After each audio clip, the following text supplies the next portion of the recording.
Hey, hello everyone. I'm Douglas, the CEO of the Light of Raphael. Thank you to the USRN network and the Hong Kong Polytechnic University give me a chance to share my recent project, Clinic Without Walls, a healthcare intervention for elderly people in Hong Kong under the COVID new normal. When the fifth wave of the pandemic broke out in Hong Kong, many citizens switched to telemedicine for treatment at home. But most elderly people did not benefit from telemedicine like us, the young, and the others.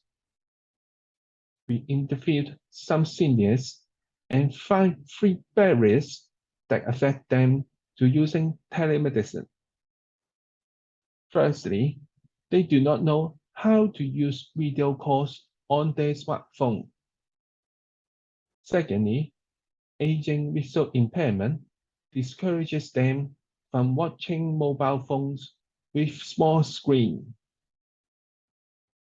Thirdly, they have a gut feeling that physical visit consultation would let doctors much understand their body situation rather than by online access. These cause them no confidence and reject to use telemedicine. In March 2022, we launched a pilot project, Clinic Without Walls, which provides Chinese medicine online medical services to 57 elders and provide large screen tablet computers and also medical examination equipment for them to use during their online consultation. The pilot project was a successful one. As we can see, the patient return rate was as high as close to 90%.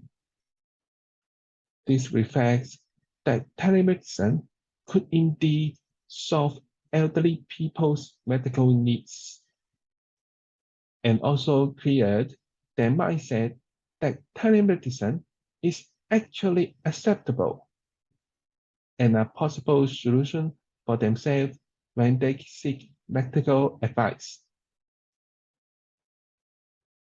We expect that elders will be able to use their smartphones to access telehealth services at any time in their home, especially in the new normal of the COVID-19 pandemic. There is no doubt that telemedicine is a new option that can significantly improve the convenience and shorten the time of being treated for elderly people. However, we are still facing different challenges on deploying telemedicine to elderly.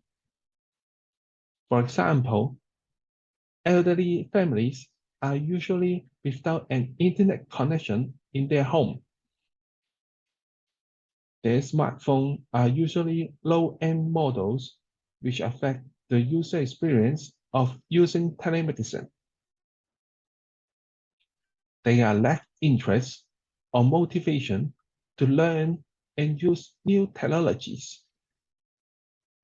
And also, they seldom use mobile payment tools, which cause a difficulty to build a complete online business service which involve service charge. Furthermore, those elderly that live in poverty, many of them are low literacy and even no chance to access to technology. How can we assist them to overcome the digital divide, bring telehealth service to their home, and towards the goal of aging in place? We are finding unity across all sectors in striving towards this vision. Welcome to join us if you are passionate about increasing efforts for healthcare at home for our elderly. Thank you.